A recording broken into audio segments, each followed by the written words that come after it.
OK，三位车手，阿豪、Adrian、He 威星啊，一个专门跑十棒，一个专门跑云顶，一个是专门是 Drift Car 的车手。我想问你们一个问题啊，一辆车子如何在不改引擎、不改排气、不改电板的情况之下，如何变快？换。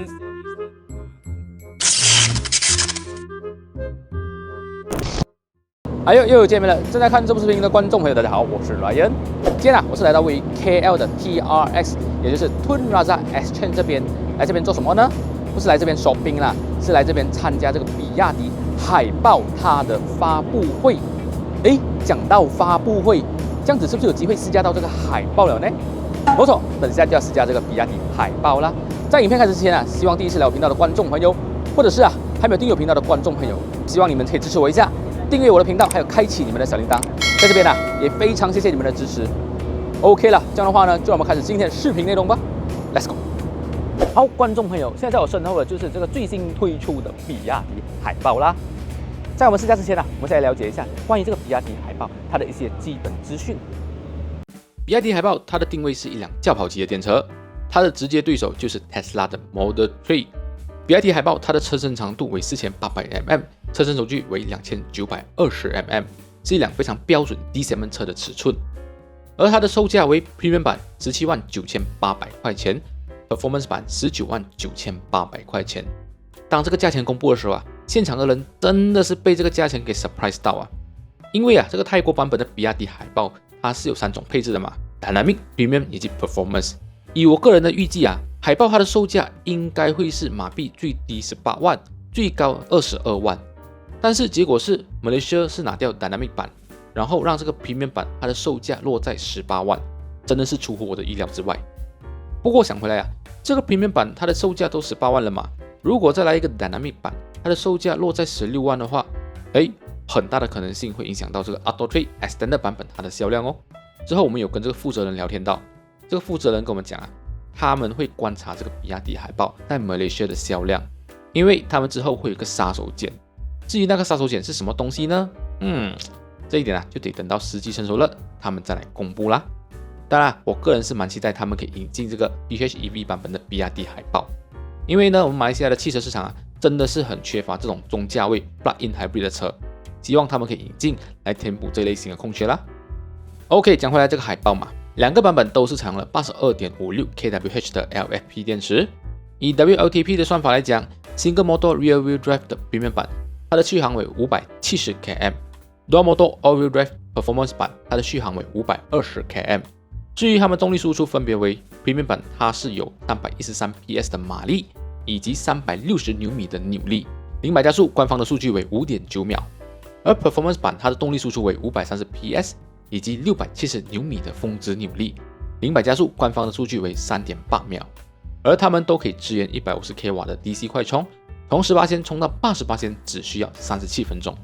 虽然讲这个比亚迪海豚、Auto3、海豹都是采用了 E-Platform 3.0 生产的嘛，可是这个海豹呢，比起其他2辆多了 CTB 技术。那么什么是 CTB 技术呢？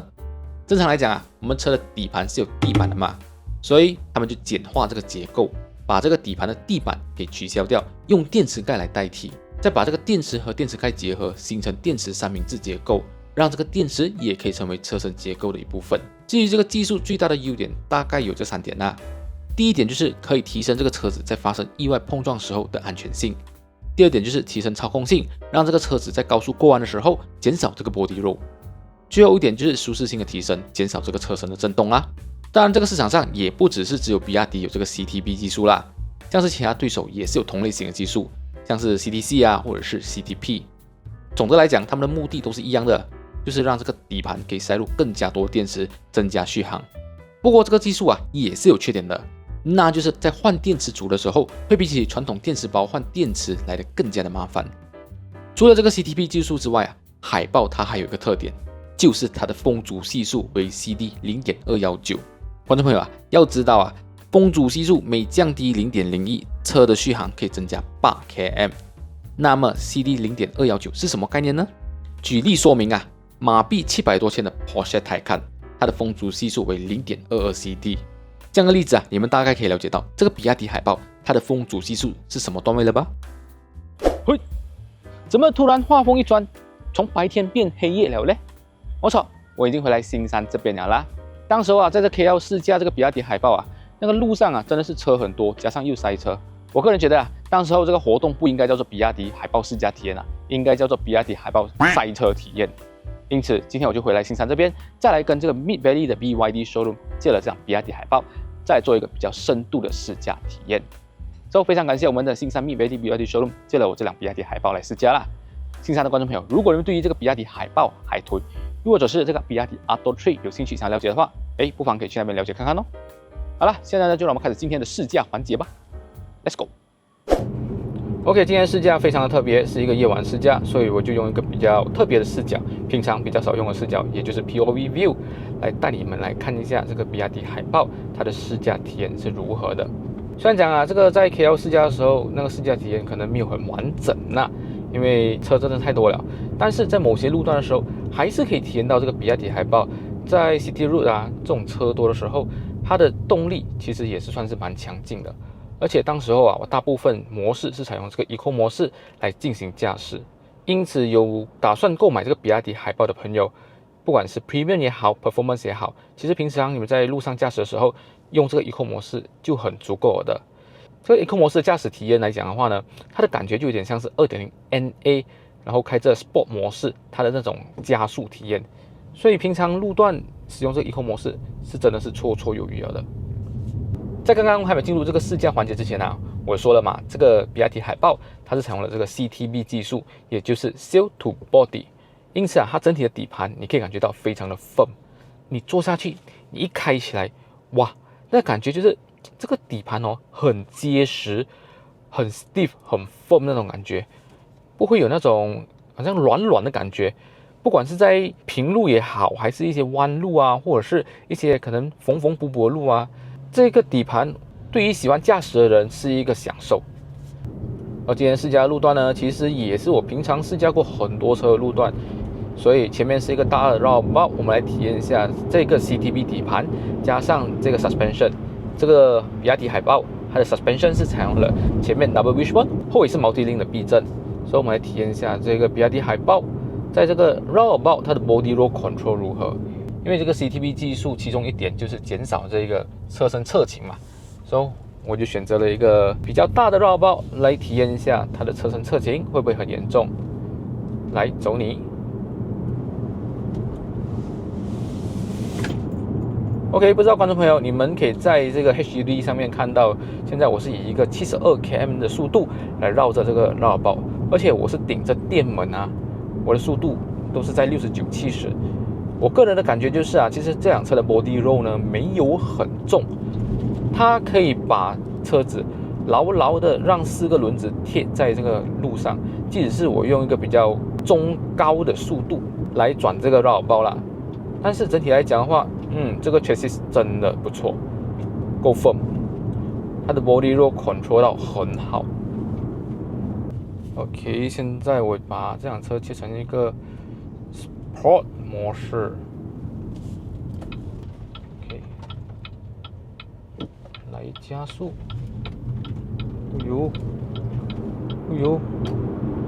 我可以看到前面的抬头显示，它的数目字一直在增加。这个 Sport Mode 很恐怖，即使是这辆车呢，这个 Premium 版本的比亚迪海豹，它的0到100只有 5.9 秒，可是它的加速感确实真的非常强劲。以 Sport 模式来讲的话，哇，那感觉很恐怖。你踩那个电门下去哦，你用这个 Sport 模式踩电门下去哦，你踩18%，它给的 response 呢是30%的 response， 所以啊，这个 Sport 模式真的非常的恐怖。即使是只有 5.9 秒，都已经非常足够你们日常使用了的。更何况那 3.8 秒的，哇，真的无法想象耶。而且可以看到啊，我前面的一些弯道哦，它的路是会比较弯的，但是我可以以一个140的速度，这样子轻轻松松的过去，其实 OK 嘞。它的底盘搭配这个动力啊，是 OK 的。再来这个比亚迪海豹啊，它有一个东西我觉得是蛮不错啦，蛮贴心的，就是它的360度环境显示。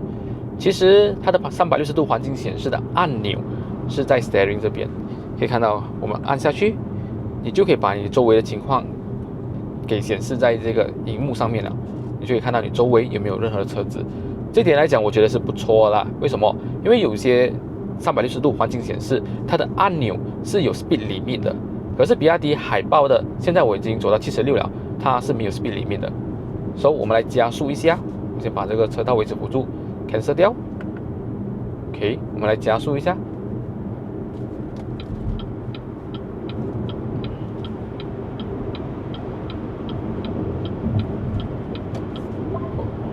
OK， 可以看到我已经是110了。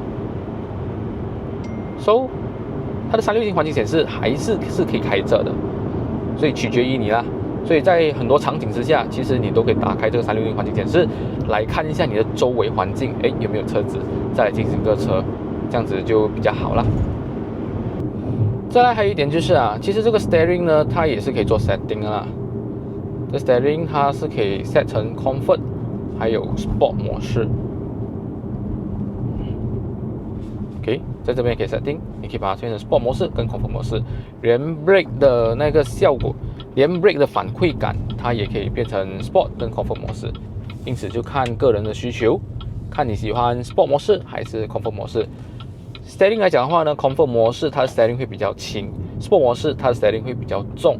因此，如果是喜欢操控性的朋友，你们就可以选择这个 Sport 模式。而女司机的话，我个人建议可以选择这个 Comfort 模式。这样子的话呢，你们在平常路段使用的时候，摆动 Steering 也会比较轻松。然后整个体验来讲我刚刚从100%加到现在89%的电量，整辆车就跟其他电车一样，它的感觉真的非常安静，然后风噪也很少。刚刚看我跑得这么快嘛，有140，有150，我听到的声音呢，最大最明显的就是胎噪，而风噪来讲的话，它压制到很好，所以这辆车它的 NVH 其实做到很到位，很不错。我个人是蛮期待这辆车，到时候有机会可以把这辆车从新山加到 KL 区，在深度的体验下，在 Highway 的时候，这辆车它的试驾体验如何？好，现在我们来测试一下这辆比亚迪海豹 Premium 版它的 Eco、Normal 还有 Sport 模式，它的0-100加速。再来就是我还会测试一下它从100到0需要多少秒。在测试之前呢，我先来跟观众朋友讲一下，这个比亚迪海豹嘛，它是有这个电能回充的，然后我可以看到我开的电能回充是 High。我个人的感觉就是即使在这个 Sport 模式之下，这个电能回充，我的体验是不会有很明显那种 choke 的感觉。因此，这个 Premium 版它的这个电能回充，我觉得是做到不错。不过，听之前在 KL 试驾那个 Performance 版本的朋友他们有讲他们的电能回充就感觉上蛮 choke 一下的。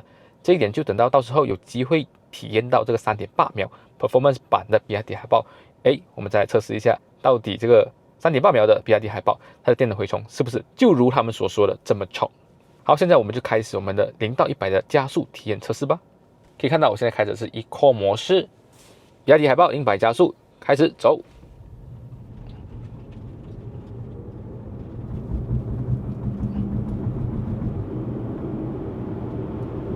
100，停。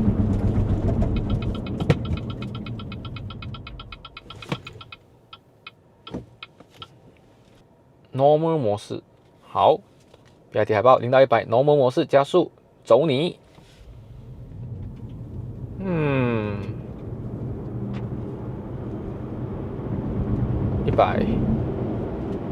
100，还 OK， 不错。贴背感可能没有这么明显，但是那个速度起来的感觉还是有的。当然，它的加速感肯定是比起 Eco 模式来的更加的好啦。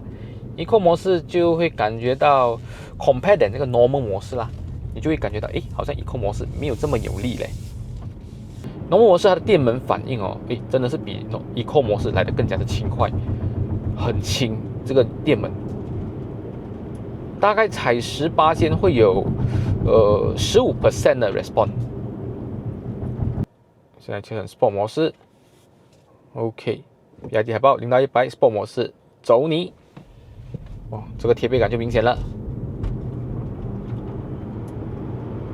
100，停。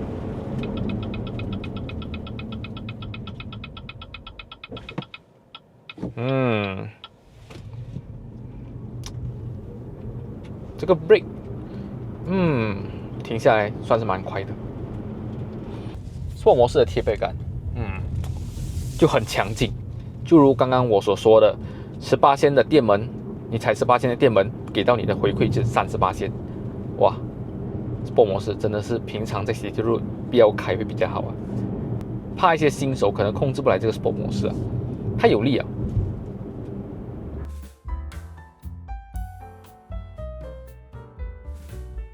好，基本以上就是关于这个比亚迪海豹它的试驾体验分享内容了啦。对于这辆车啊，我在这晚上体验下来有些什么美中不足的地方吗？是有找到一些啦。首先第一点就是这辆车呢，它的那个电能回充啊，它是没有一个实体按键的，它是必须到荧幕里面你才可以调整你要 standard 还是 high 的电能回充。我记得 AutoTrade 跟 Dolphin 他们是有实体按键来 setting 这个电能回充，至于这个海豹的就没有这么方便。再来第二点就是这辆车嘛，它的尾箱容量官方的数据是400个L。对于400个L一辆 D7 的车来讲的话，我觉得这个尾箱容量可能就少了一点，而且里面会很窄。是不是很好奇为什么我知道很窄？没错，因为我躺过里面，我知道里面很窄。至于里面可以塞多少行李箱，这点就等到时候我有机会把这辆车驾到 KL 去的时候，我再来尝试一下把这个行李箱塞进里面，它的尾箱容量实际可以塞多少个大型的行李箱。再来第三点，它的 AC 充电是只可以支援7kW 的 AC 充电。要知道嘞，这辆车它价位在180千，大概有些同价位的电车，他们都可以支援到22kW AC 充电了。要知道，如果是讲以这辆车来讲，用那个7kW 的 AC 充电大概的时间呢，从0到180需要15个小时，15个小时真的是等到天荒地老。如果是说买了这个比亚迪海豹的朋友，我觉得啦，你们可能就要大概每3天，又或是呢，大概是你的 range 剩下300公里，最好充下电用家里的 AC 充电要不然如果是等到0再充到180，你真的可以不用车了。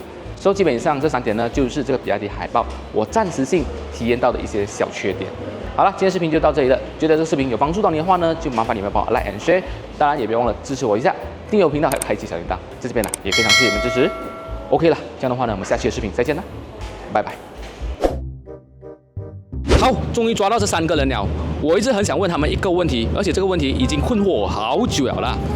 OK，3位车手，阿豪、Adaran、He Wei Sing一个专门跑10磅，一个专门跑云顶，一个是专门是 Drift Car 的车手。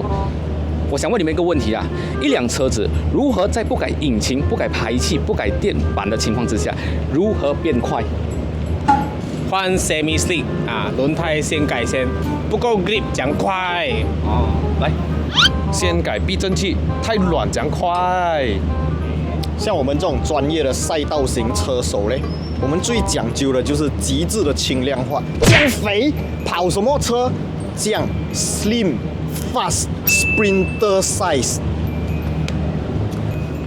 难怪我不看慢感谢他们的分享。我太难了。